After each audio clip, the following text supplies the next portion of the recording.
Fala, meus amigos, tudo bom com vocês? Sejam muito bem-vindos para mais um episódio do podcast Mais Fute. Eu sou Leonardo Abrantes, sou o apresentador. Eu estou ao lado dele, do segundo maior brasileiro de todos os tempos do século XXI. É isso, meu querido. Amor Araújo, como você vai? Muito bem, meu amigo, muito obrigado.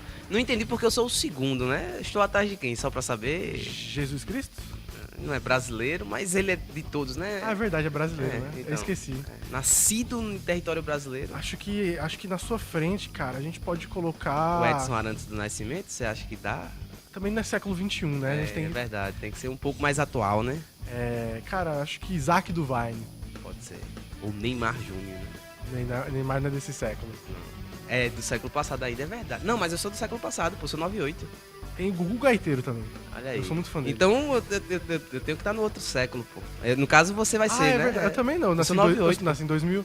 Não, então realmente aí fica difícil, né, Léo? Então vai ter que ser o Gugu Gaiteiro. Começamos com o pé esquerdo, da mesma forma como também o Botafogo começou do pé esquerdo na Série C e o 13 terminou Não, o 13, a Série D também, né, com o pé esquerdo, né? O 13 jogou o campeonato todo com os dois pés direitos Foi verdade. e depois no final deu um mergulho pra morte. É verdade, ali foi triste Acho- o fim do Galo, Acho que a gente errou aqui na vestimenta, né? A gente tá de branco, a gente Então. tinha que estar de preto. de preto, em luto. Porque estamos de luto pelo nosso 13. Nosso futebol paraibano em geral, né, Nosso Léo? futebol paraibano. Porque a galera acha que a gente é 13 anos. Exato. Tem gente que acha que a gente é beludo, tem gente que acha que a gente é 13 anos, mas na verdade a gente é do futebol paraibano, né? Exatamente. A verdade é que a gente não é nada. A gente não é nenhum time paraibano. Tem isso também, né? A gente é da Paraíba mesmo. É da Eu gosto de projetos. Então, Exato. se o time tiver um projeto bem executado, A gente tá na torcida, né? exatamente. E no caso do 13, era um projeto muito bem feito que o Arquibolinha construiu e que vem aí se desenvolvendo a cada ano. O Botafogo vem se organizando nesse penúltimo ano, nesse último ano também. Temos o Serra Branca, que você está usando a camisa, tem um Exato, projeto isso aí. grande, o Camisa Souza linda que tem um do Serra. trabalho muito grande. A gente torce para todos os times da Paraíba. Então, quando a gente vê um caso como o do 13, né, a gente fica muito triste, né? Até porque a gente tava empolgado, né, com a possibilidade do 13 estar disputando a Série C no ano do seu centenário, né? A gente tem mais uma equipe paraibana disputando a Série D, que seria o caso do Serra Branca, né? Infelizmente isso não vai acontecer. Mas acho que se a gente for analisar, né, de maneira geral, olhando os prós e contras, eu acho que o 13 ele acaba saindo dessa competição como saiu também do paraibano, né? Fazendo grandes partidas, jogando muito durante toda a competição, mas quando chegou no momento mais decisivo, faltou ser o 13, né? Faltou ser o 13, ter a sua identidade mantida, o seu controle emocional. E, novamente, o primeiro jogo tem um peso decisivo num momento chave da competição. A gente vai entrar em todos os meandros, essa palavra que você Exatamente. gosta, de todos os meandros do 13, da eliminação do 13, e também vamos falar do Botafogo, falar um pouquinho sobre essa última partida que aconteceu lá em Belém do Pará. A gente vai trabalhar um pouquinho essa questão, o que o Botafogo precisa para evoluir. Tem um jogo importante chegando aí com Volta Redonda, mas vamos começar primeiro do 13, né, 13, Ramon? Exatamente. Acho que a sensação que todos tiveram do primeiro tempo foi bastante... algo que a gente acreditava que já aconteceria, né? Um Itabaiana que não tinha nenhuma pretensão de jogar. A gente tinha até comentado no outro episódio que eles provavelmente iam jogar com o regulamento debaixo do braço. Exatamente. Eles jogaram com o regulamento, com o juiz, com todo mundo debaixo do braço, né? As pessoas criticaram a arbitragem, mas Eu acho que não teve tanto peso assim. não teve tanto peso assim não, até porque as faltas que eles não deram pra nenhum dos lados, Foi. né? Mas você comentou, né, a gente lá no Instagram do @podcastmaisfute, se você não segue, ó, segue aí a gente, que a gente tem conteúdos originais por lá, e um desses conteúdos originais que a gente fez foi justamente falando sobre pontos que fizeram a eliminação do 13 nesse último domingo. E você comentou sobre justamente esse ponto, né, sobre o quanto a equipe mudou a sua característica. Você acha que é referente ao time, necessariamente, ao estilo de jogo, ou você acha que a Itabaiana influenciou muito nisso? Cara, acho que primeiramente o 13 ele perdeu um pouco das suas características, acho que desde do segundo jogo contra o Altos, né? Eu acho que teve um determinado momento ali que o 13 se propôs a jogar, buscar. Na verdade, ele teve nuances, eu acho assim, momentos, né, flashes durante todos esses 3 jogos, né? O segundo jogo contra o Altos e os 2 jogos contra o Itabaiana, que o 13 conseguiu ser o 13. O 13 conseguiu trabalhar a bola como fez durante ao longo do campeonato, né? O 13 é uma equipe que construía bastante, a gente sempre elogiou desde o início do campeonato a capacidade do 13 de construir jogadas, de ter um meio de campo participativo, né, de ter atacantes ali que eram, né, bem assim, né, bem agudos, né? Justamente. O Thiaguinho sempre sendo essa grande personalidade do time.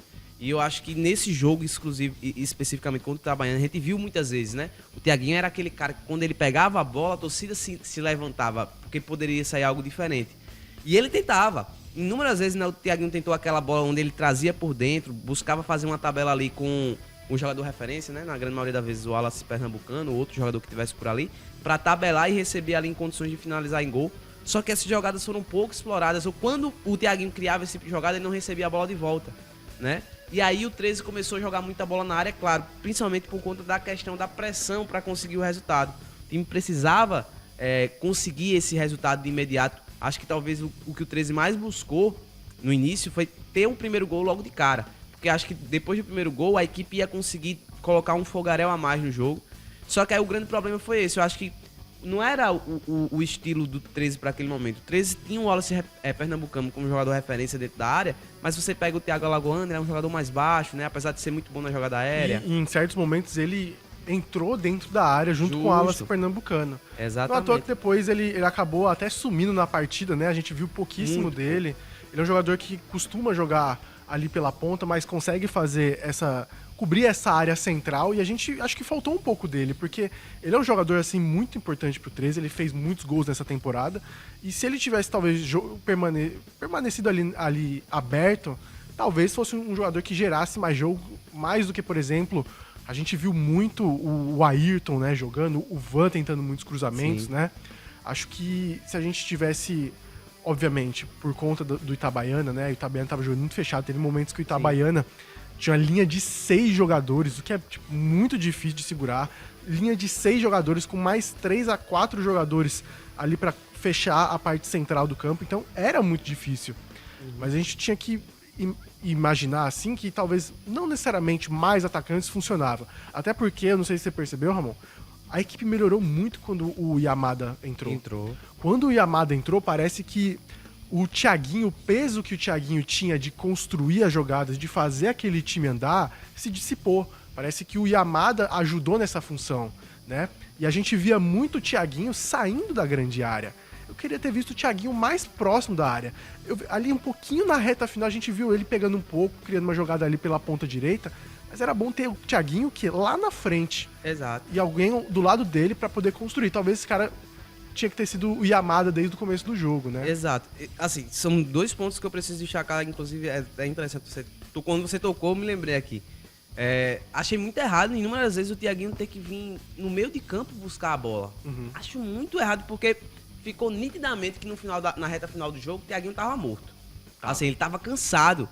Ele foi o jogador que mais tentou, sem sombra de dúvidas, né? Criou muitas jogadas ali pela ponta direita, né? E, assim, muitos lances que ele mesmo conseguiu, através de uma jogada individual, criar, né?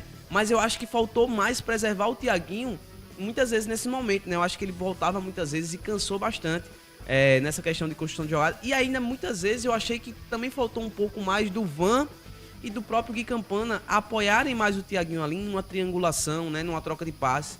Nos poucos momentos onde isso aconteceu, o 13 conseguiu construir por ali, né? É tanto que teve algumas jogadas que o Thiaguinho conseguiu fazer ali, justamente através de tabela. E aí, claro, é o que eu volto a repetir, o 13, quando perdeu sua característica, quando começou a colocar muita bola na área, o 13 desperdiçou oportunidades de estar justamente fazendo, que eu acho que era a maneira mais correta de tentar quebrar essa linha defensiva do Itabaiana, né? O Itabaiana veio com uma proposta defensiva muito boa, conseguiu cumprir ela. Tem que se elogiar a partida defensiva que o Itabaiana fez, mas o 13 ele conseguiu em momentos quebrar essa linha defensiva. E aí, no momento importante que teve o Wallace Pernambucano, acabou desperdiçando uma oportunidade que faria toda a diferença naquele momento do jogo. É a oportunidade do jogo. 15 minutos do segundo tempo, se ele marca aquele gol, ele tá na marca do final, velho. O jogo estava ali, ia entrar num funil de que o 13 ia se sair muito bem disso. Por quê? O Itabaiana ia sentir um pouco mais o peso da partida. Isso. O 13, a torcida ia se animar. Mas aí, depois que perdeu, cara, No meio da transmissão eu falei, vixe, agora, filho, vai ficar muito mais difícil. Não, exato. E aí depois teve um outro lance criado pelo outro lado, né? Que foi a cabeçada do Yamada pra fora. Mas assim, eu acho que faltou um pouco disso, né? Eu vi em inúmeros momentos o Thiaguinho, ele puxava a bola por dentro, ele tentava fazer essa construção através da tabela, né? Eu pensei muito com cautela se eu ia falar isso agora aqui no podcast ou não. Diga. Que as pessoas aí depois iam falar, meu Deus do céu, ele tá comparando o Thiaguinho com o Messi, pelo amor de Deus. Mas não é isso. Não é sobre isso. Permito. Mas existia uma jogada muito característica que o Messi fazia, principalmente quando jogava no Barcelona, que é justamente utilizar esse pivô, né? Ele cortava pra dentro, ele fazia essa tabela com o pivô para que ele tivesse a oportunidade de ter o espaço para bater de canhota. É o falso 9, né? Exato. E aí ele fazia justamente esse tipo de tabela porque ele vinha conduzindo, quando ele tocava aquela bola para o jogador referência, os marcadores que estavam em cima dele automaticamente se viravam para a bola. E aí o Messi ele conseguia, né, através dos espaços, né, receber a bola de novo e bater em gol. O Thiaguinho ele tentou criar jogadas nesse estilo. Não estou falando que foi igual ao Messi, tá? Ele tentou criar jogadas nesse estilo, de trazer por dentro, buscar essa tabela com o jogador referência, para que ele tivesse o espaço para poder bater. Só que é como eu falei, muitas vezes quando ele fazia isso, ele não recebia a bola de volta, os caras, né, muitas vezes perdiam a bola, e assim, ficou muito nítido ao longo do jogo quanto o Thiaguinho ficava irritado com isso, porque ele estava tentando, ele estava se esforçando. Eu acho que, sem sombra de dúvida nenhuma, é um dos jogadores que deve ter saído mais se lamentando, né, jogador que inclusive recusou propostas de jogar no futebol, se não me engano, árabe ou foi Catar, alguma coisa assim. Mas ele recebeu uma proposta para jogar assim e preferiu continuar no 13. É um jogador que se identificou bastante com a torcida. Um jogador, né, também, Ramon, que poderia largar o 13, por exemplo, para ir para um time de Série C, para um time de Série B. Qualidade não falta. O Flamengo, né, que é o detentor dos direitos dele, poderia usar ele em outros lugares que fossem mais benéficos para o jogador do que uma Série D, né? Exato. Mas a gente vê o quanto é interessante. Eu acho que o Thiaguinho é um exemplo do quanto a gente hipervaloriza os nossos jogadores brasileiros jogarem lá fora. Sim. Qual o valor que eles têm? O João Guilherme acabou de ir pra lá, o João Guilherme do Palmeiras. Uhum. Acabou de ir pra lá jogar no João Guilherme, Luiz Guilherme. Uhum. O Luiz Guilherme, por exemplo, ele foi jogar no West Ham. Nem tá sendo relacionado.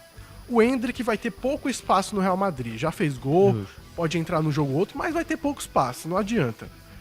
Com um ataque com o Mbappé, Rodrigo e Vinícius Júnior, o Endrick joga onde? E se a gente pegar outros jogadores, estão sempre indo e voltando. Caio Jorge voltou pro Cruzeiro. Luiz Henrique voltou pro Botafogo. Exatamente. Então, por que não os jogadores terem essa oportunidade de representar no futebol brasileiro, sabe? Eu sei que na Europa é muito mais fácil de se desenvolver. Mas a questão é que a gente tem casos em que o desenvolvimento não significa nada. Demais. De jogadores que vão pra Europa, que passam nos melhores clubes do mundo e mesmo assim não seguem a carreira em alto nível. Por que não jogar uma Série C? Por que não jogar uma Série D?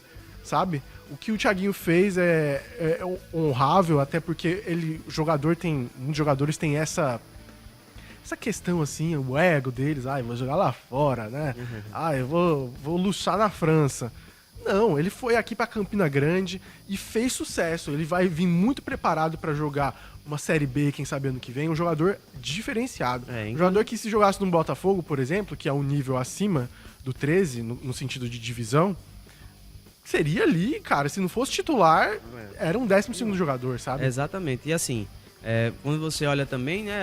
Inclusive vai ser até difícil pro 13 conseguir manter o Thiaguinho para a próxima temporada. Acho que impossível, pelo quase. Futebol que foi apresentado, como foi o caso do Souza com o Luiz Henrique, né? O Luiz Henrique... Luiz Henrique, Luiz né? Henrique. Pronto, que destruiu pelo Souza na Série D do ano passado. E aí, obviamente, também saiu. Então, assim, eu acho que fica uma lição importante pro 13, né? Esse final de temporada. Foi uma temporada do quase pro 13, né? Foi quase finalista do Campeonato Paraibano. Foi quase, né? Quase conseguiu acesso para a Série C. E eu acho que a virada de chave para a próxima temporada vai ser justamente sair do quase. É um ano do centenário, precisa conquistar títulos, precisa conquistar o acesso, né? Eu olho assim, por um lado, vejo que foi talvez um acerto do 13 manter o Mancha. Eu acho que o Mancha conseguiu fazer um bom trabalho, né, para essa Série D. projeção para o ano que vem.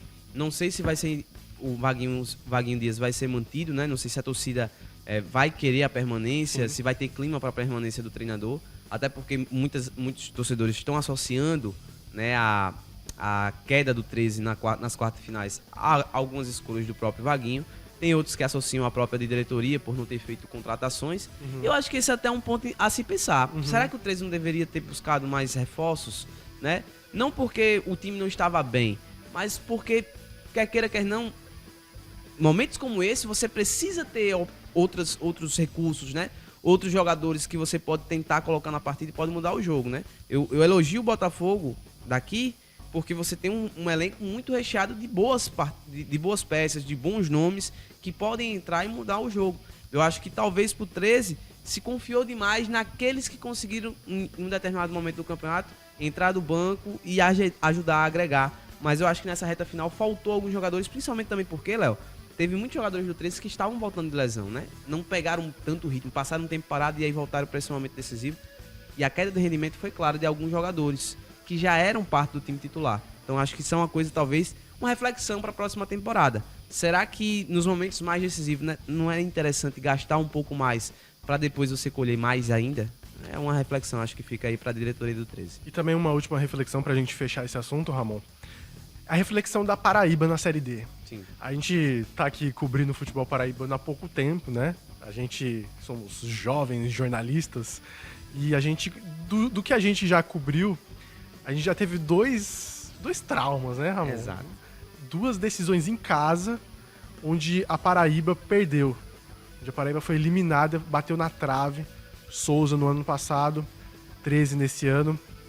E a sensação é que fica, né, Ramon, é que o que falta mais, né, a nossa Paraíba? Porque o Souza fez uma grande campanha, tinha uma boa gestão, tem ainda uma boa gestão. É uma equipe que vem se mantendo aos últimos anos num bom nível. O mesmo caso aconteceu com o 13. Excelente campanha, excelente time, em várias coisas tinha excelência. Mesmo assim não conseguiu. A pergunta que fica, o que falta para Paraíba? Né? O que falta para Paraíba conseguir romper não só o da Série D, com Souza, com 13, como o da Série C com Belo? O que falta? Obviamente a gente sabe que a gente precisa profissionalizar mais as gestões tanto dos clubes quanto da federação, né? Eu acho que a Paraíba ainda está atrasada em várias questões. Eu ainda queria ver mais do futebol de base paraibano. Botafogo, que é a principal equipe, né, que disputa a Série C, não tem elencos de base, não disputou os campeonatos de sub-20 e sub-17. A gente tem equipes aqui que ainda tem projetos ainda que estão no começo, como é o caso do Serra Branca. Temos o CSP aí também, que é uma equipe que vem se articulando, mas nunca rompeu essa barreira do quase, né? Sempre fica nessa questão envolvendo jogadores de base, compra e venda, se mantendo ali na primeira divisão. Que falta que você acha, Ramon? Cara, eu acho que passa muito por isso também, Léo. Eu acho que passa pela questão da gestão, passa também pela questão do próprio investimento. Eu acho que falta também aqui pro próprio paraibano investir mais no futebol daqui. Eu acho que a gente ainda, infelizmente, a gente ainda dá muita atenção pro futebol de fora.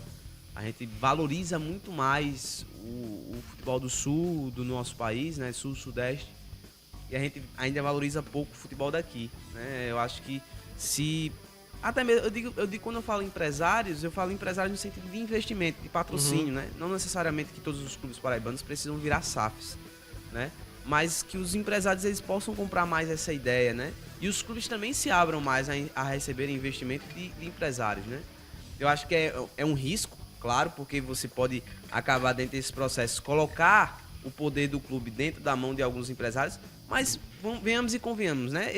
Os clubes que não são SAFs aqui da Paraíba, qual deles, de certa forma, não tem essa influência de empresários, né? Sejam eles sócios diretamente do clube, sejam eles, né, investidores, né? Uma influência política. Né? Exato. A gente sabe que tem tudo isso no nosso futebol. O que eu acho que falta é a gente valorizar mais e buscar realmente crescer. Eu acho que muitas vezes alguns desses empresários que fazem parte, né, ou que investem, enfim, eles se beneficiam muito mais da desgraça dos clubes paraibanos do que propriamente do seu crescimento. Né? Não é comum você pegar, por exemplo, um clube como o Botafogo, que está 10 anos numa Série C, uma equipe não consegue o acesso. Tudo bem, existe o caso do Fortaleza. Mas olha o Fortaleza como é que tá hoje, né? Será que o Botafogo vai se tornar um Fortaleza? É claro que o Estado... E o Fortaleza não precisou de uma SAF. Exato. E aí você pega, por exemplo, né, o caso daqui, né? Claro, o Estado do Ceará é muito maior que o Estado da Paraíba, né? A economia lá também é muito maior, a capital é muito maior, a torcida do Fortaleza é muito maior do que a torcida do Botafogo. Mas, pô, velho, a gente também tem uma estrutura aqui. Nós temos condições. Vemos e convenhamos. Pega todas as capitais do Nordeste. Eu não digo nem qual capital, das capitais, né? mas eu digo assim, usando o exemplo da Paraíba, né? O 13, por exemplo, teve a terceira maior média de público da Série D. Mas E os maiores públicos. Eu digo até mesmo pela cidade, o atrativo da cidade. Vamos pegar o exemplo das capitais. Das capitais do Nordeste, qual é hoje a capital que as pessoas mais procuram, né? Pra morar ou pra turistar, enfim.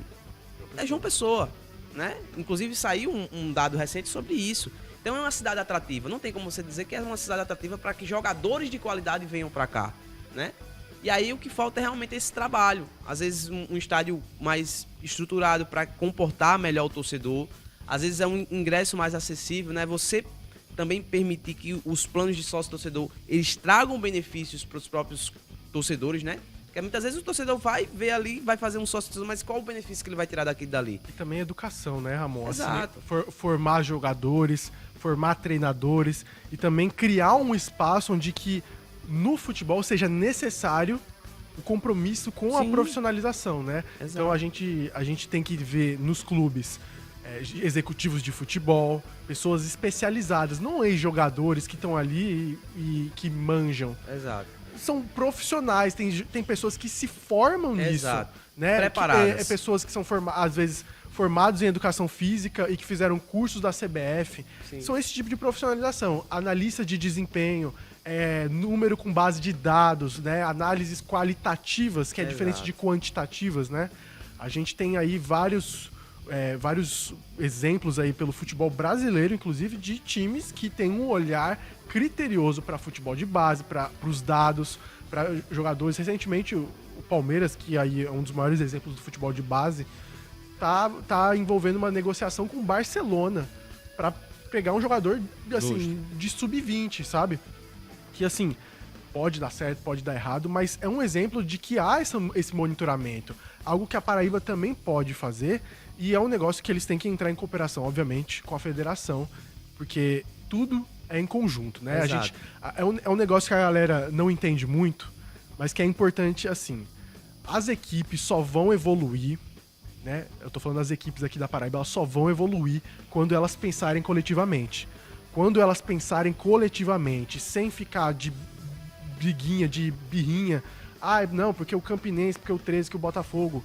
Se pensar coletivamente, as coisas vão fluir naturalmente. Até porque a competitividade gera excelência. Exatamente. Quanto mais competitivo for o nosso campeonato paraibano, maior vai ser o desempenho do Botafogo, maior vai ser o desempenho do 13 e assim por diante. Então, quando o 13 não sobe, quem perde também é a Paraíba. Eu sei que o torcedor do Belo, o torcedor do Campinense adora isso. E tá certo, tem que comemorar mesmo, tem que tirar sarro. Mas é uma coisa que tem que ter em mente, de que se o futebol sobe e cresce junto, é porque as coisas vão dar certo futuramente, né? Porque você acha que o futebol do carioca não é só pelo dinheiro também, é pela relevância. Tem vários clubes lá. O Flamengo recentemente tem até uma confusão de que o Flamengo tá faltando adversário pro Flamengo no Rio uma época. O Fluminense não tava lá essas coisas. O Botafogo na Pindaíba, o Vasco ainda na Série B, há uns anos atrás. Hoje, como é que tá? Botafogo brigando. Fluminense campeão da Libertadores. O Vasco crescente também, com parceria agora, com o SAF. E isso foi impulsionado por quê? Porque ninguém vai gostar de ver o Flamengo ganhar tudo. Exato. Né? Então a competitividade gera excelência e a gente espera isso da Paraíba, né? Exatamente, meu querido. Agora falando do Belo, né? Vamos falar do Belo, né? Dá tempo ainda de falar do Belo. O Belo que perdeu, o jogo foi, assim, quase que esquisito, né, Ramon? Esquisito. Eu acho que o Mangueirão fez a diferença. Eu vi comentário de gente falando que o Mangueirão pulsou. Exato. O Mangueirão pulsou, é verdade, Léo. E aí eu acho que... O Mangueirão tava quente. Eu acho que talvez o Belo se lotado, assustou. Viu? Tava cheio de gente no Mangueirão. Exato. O pessoal se espantou, né, com o Mangueirão. Não, cara, assim, pior que sem piadinha mesmo. Eu acho que realmente o Belo se assustou com o Mangueirão. Sabe, o Mangueirão passou na avenida, né? Foi. Aí quando a Mangueira entra, né? Tem isso na também, Sapucaí, né? Exatamente. Eu acho sinceramente que o Botafogo se assustou um pouco com o Mangueirão. Não, não, mas foi. Assim, a segunda vez que acontece isso numa fase final, assim, que o Botafogo, né? Ano passado foi contra o Paysandu, este ano contra o Remo. Mangueirão não cai bem pro Exato. Botafogo, né? O Botafogo geralmente tem trauma com o Mangueirão. Mas veja, olhando assim e analisando o jogo, ficou nítido que o Botafogo demorou para entrar na partida, né? Acho que faltou o Botafogo entrar mais atento no jogo. Tomou um gol ali do Remo, numa avenida que estava ali, o lado do Furlan. Gosto muito do Furlan, mas defensivamente tem deixado a desejar bastante, né? Aquele lado esquerdo, especificamente do Botafogo, fica bastante enfraquecido. E aí também a ausência do próprio Wendel Lomar, que é uma das lideranças do time, né? Faz o peso também, a gente percebe isso. A lesão do Renier também custou um pouco, apesar foi logo no lance do gol, né? Ele acaba se machucando. E aí, enfim, eu acho que faltou o Botafogo ter acho que talvez as escolhas do Pisa para essa partida influenciaram bastante. Acho que começando já lá desde a frente, utilizando o Pipico junto com o João na frente, eu acho que não foi uma escolha interessante. Eu achei que o meio de campo do Botafogo, inclusive, ficou bastante espaçado. Não entendo a escolha do Silas para essa partida. Mantuan tava no banco, jogou bem.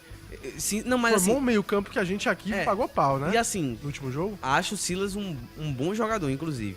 Mas eu acho que desde quando chegou no Botafogo ainda não conseguiu entregar o que pode entregar o Silas. Então, por isso eu não entendo a escolha dele. Ele faz o gol de pênalti, mas foi a única coisa que o Silas fez na partida. Ele ainda não conseguiu render no Botafogo. E aí me assusta a escolha dele justamente por isso. Porque você vem de um jogo onde a trinca de meio de campo, né, com Lídio, com Pedro Ivo e com o Antoine funcionou perfeitamente. E aí eu não consigo entender e o Silas também é mais ofensivo, né? Exato, eu não consigo entender a entrada do Silas nesse jogo. E aí eu digo até mesmo pra estrutura do jogo. O Botafogo, quer queira, quer não, por mais que você seja a equipe líder do campeonato, mas se você jogar no Mangueirão contra o Remo, você tem que entrar com uma certa cautela. E aí que aí eu pego também esse ponto, Ramon. Eu realmente acho que o Botafogo se assustou um pouco com o Mangueirão. O Mangueirão tava lotado, tinha muitos torcedores. Dava pra perceber que o Belo ficou meio acuado, né? O Remo foi pra cima e o Botafogo simplesmente ali nos 30 minutos iniciais não jogou. Exato. Não jogou, tomou pressão, tomou um gol. Depois, futuramente, saiu um pouquinho e tomou o segundo gol. Eu acho que realmente, principalmente em muitos cenários de Série C que o Botafogo pega, às vezes, sei lá, um Floresta que joga no Presidente Vargas vazio, ou viaja lá pra Ipiranga, ou lá que em Erechim não tem tanta gente no estádio, ou pega alguma equipe que tá em baixa e não tem tantos torcedores. O Mangueirão é diferente, 40 mil pessoas. Uma festa linda que a torcida fez também. Incrível, incrível. Então, assim, eu realmente acho que o Botafogo sentiu esse jogo. Sentiu. E isso é um pouco preocupante, porque a partir de agora vai ser assim. Apesar de que, por exemplo, no 1º de maio em São Bernardo não tem tanta torcida. Eu também acho que o contra o Volta Redonda também vai ser mais tranquilo, assim, mas em relação à assim, massa. né? Você não tem um peso de torcida como tem E dava pra perceber que a equipe tava meio fragilizada. Mas eu também acho, não só dessa parte psicológica, mas eu acho dessa parte tática, que o meio-campo que a gente viu ali na última partida com o Pedro Ivo, o Mantuan. E que jogador Pedro Ivo? Eu gosto muito do também Pedro gosto Ivo. muito. Muito versátil. Muito versátil, consegue defender, consegue atacar, tem saída de bola, sabe conduzir a bola. Exatamente. Então, assim, eu fico querendo ver mais daquele meio-campo. O Mantuan também é um jogador bastante parecido com o Pedro Ivo, ele consegue jogar mais avançado, consegue ficar ali mais na volância. Então, acho que essa parte tática é muito importante, né? A gente sabe o quanto o Evaristo gosta de usar uma estratégia para um jogo, usar uma estratégia para outro, mas o Botafogo talvez chegou numa hora em que seja necessário abraçar alguma ideia. Assim, sinceramente, eu acho que o Botafogo, que eu gosto dessa mudança que o Evaristo Pisa faz, é muito interessante, dessa utilização dos jogadores, mas eu gostaria de ver um pouquinho uma imposição do Botafogo, sabe? De que é assim que a gente joga, é assim que a gente vai jogar. Acho que seria em alguns momentos, sabe? Não precisa fazer todos os jogos. Mas precisa, por exemplo, vai jogar agora com o Volta Redonda em casa. Se imponha. Assim, vou jogar do meu jeito aqui. Exato. Vou jogar com os 2 pontos, vou jogar com o meio campo assim. Eu quero que os laterais avancem. jogue desse jeito. Se for pra perder, perca com seus princípios, assim, sabe? Do que ficar muito atrás, do que ficar ali esperando o adversário. Não, e reforçar. Acho que seria melhor. Eu acho que reforçar também a importância da vitória contra o Volta Redonda nesse próximo jogo. Né? Se o Botafogo ele não consegue a vitória, a situação já vai ficar muito mais difícil. Por quê? Logo em sequência, fora de casa contra o São Bernardo. Então, é mais uma partida onde o Botafogo, lembrando o histórico, né? O Botafogo perdeu pro São Bernardo justamente na fase de grupos, né? Uhum. Então, fase de grupos assim, né? O campeonato de pontos corridos. E no ano passado perdeu pro Volta Redonda no quadrangular, né? Exatamente. Dentro de casa. E aí tem que se lembrar disso daí. Eu acho que o Botafogo ele precisa, nesse momento, ter essa definição. E eu acho que o Evaristo ele tem que ser mais convicto também nas suas escolhas. Eu acho que, por exemplo, nessa partida contra o Remo, o próprio jogo perdeu algumas oportunidades que talvez fizesse a diferença. Diminuir os erros também, outro ponto que a gente sempre tocou nessa fase é necessário. E o que a gente tem visto é que, pelo menos nessa primeira partida, o Botafogo deixou a desejar nesse ponto. Apesar de tudo, o Botafogo ainda segue muito tranquilo, né? O clima que tem dos jogadores, o clima que tem ali, ontem teve coletiva do Botafogo, a percepção é que todo mundo tá tranquilo, sabe da importância do jogo contra o Volta Redonda, sabe da importância que é agora conquistar pontos, mas também está muito tranquilo e sabe que vai conquistar esses pontos. Isso é muito importante, a gente sabe que o primeiro jogo não significa nada. A gente teve o exemplo do ano passado, ganhou o jogo e falou, nossa, agora o Botafogo vai. Perdeu todos os outros. Quem sabe esse ano seja o contrário, né? Até porque a gente reconhece o valor do Botafogo, a gente sabe o quanto que a equipe pode e deve conseguir esse acesso, tem capacidade, e a gente espera que o Evaristo Pisa encontre as melhores soluções. O jogo contra o Volta Redonda vai ser difícil, tem 2 jogos contra o São Bernardo também que seguido assim é pesado, mas assim, o Botafogo tem capacidade, cara. Não, tem. Se tem uma coisa que o Botafogo é capaz é de conseguir se adaptar a cada adversário, mas também de conseguir, através das suas peças, se impor contra esses times. Exatamente. Eu tenho uma teoria, assim, Ramon, de que o Botafogo não deveria ficar preocupado com acesso. O Botafogo tinha que ficar preocupado com a liderança. O Botafogo tem capacidade de jogar a final. Tem. Sabe? O Botafogo não deveria se contentar assim, não. Vamos fazer os pontinhos aqui, um empate fora de casa, pra gente garantir o acesso. O Botafogo tem Culhão. Eu ia falar uma palavra explícita, mas você resumiu melhor. O Botafogo tem capacidade mesmo de conseguir chegar nessa fase final, de conseguir chegar na final. E eu acho que precisa se impor mais. Esse é o ponto. Se impondo, eu acho que o Botafogo tem capacidade. Não, sem sombra de dúvidas. Eu acho que a força do Belo já foi mostrada durante a competição. Terminou líder, velho. Terminou líder. Não tem mais o que resumir, né? Campanha com 2 derrotas só em 19 partidas. Pô, tem margem pra... A gente tem essa margem pra dizer que o Botafogo é uma das equipes candidatas, não só ao acesso, mas também ao título da Série C. Agora, o que falta é ter essa imposição. A gente viu durante todo o campeonato isso. A gente precisa ver isso agora mais do que nunca nessa fase final. Botafogo ciente do que vai fazer, lutando, diminuindo a capacidade de erros durante os jogos, né? Precisa estabelecer de vez essa solidez defensiva, acho que agora mais do que nunca, e ter a definição do que o Evaristo vai querer para esses próximos jogos. Eu acho que precisa definir o meio de campo, eu acho que precisa definir o ataque e com toda sinceridade. Eu acho que nesse momento você tem que ter toda a equipe disponível para lutar por cada bola. Então, jogadores que não estão disponíveis para fazer isso... Tem que estar pro Shell. Exato. Tem que estar jogadores que não estão com essa condição, ou que só podem fazer isso parte do jogo, velho, então utiliza no segundo tempo, né? Mas é saber utilizar os jogadores com gás, com vontade e com determinação para os 90 minutos de cada jogo. Eu acho que o Botafogo precisa dessa definição e eu acho que o Evaristo vai precisar fazer essa escolha definitiva, principalmente começando agora contra o Volta Redonda. Concordo com você e é uma alegria muito grande Prazer todo meu. fazer esse programa com você. Prazer todo meu. Semana que vem estamos de volta, agradecemos a sua audiência. Lembrando, né, mandando um abraço também para nossos ouvintes maravilhosos, o Iago, o Tainan, para toda a galera da Grande diretoria. Biel Soares. Biel Soares tá aí. Palavrinha. Meandros, gostei. De novo. Já foi Meandros? Meandros tristes. Meandros tristes. Por causa do enluto do Galo. Pois é. Um abraço pra vocês, até a próxima. Semana que vem temos mais fute com mais entretenimento e mais futebol pra você. É nóis. Valeu! Valeu.